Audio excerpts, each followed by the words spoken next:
used to, be used to, get used to, would plus verb one। তিনটা দেখতে একই রকম বাংলা সেন্টেন্স এবং খুব কনফিউজ করে। তাহলে কোনটা কোথায় ব্যবহার করে এটা কি আপনি জানেন? চলুন শিখে নিই।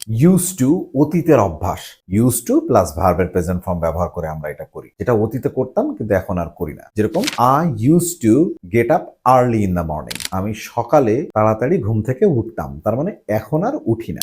be used to অর্থাৎ am is a used to verb plus ING, এটা সাধারণত বর্তমানের কোন অভ্যাস এটা বোঝানোর ক্ষেত্রে ব্যবহার হয়। যেরকম I am used to speaking English, আমি ইংরেজিতে কথা বলতে অভ্যস্ত, তার মানে এখন অভ্যস্ত।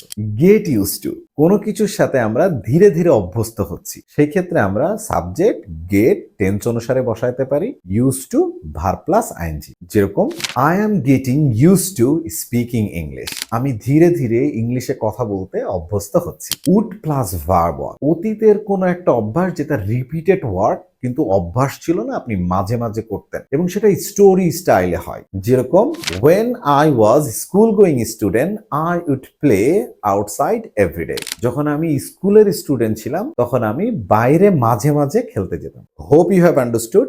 এখন প্রত্যেকটা স্ট্রাকচার থেকে একটা করে সেন্টেন্স তৈরি করে কমেন্ট বক্সে লিখে জানান। Thank you very much.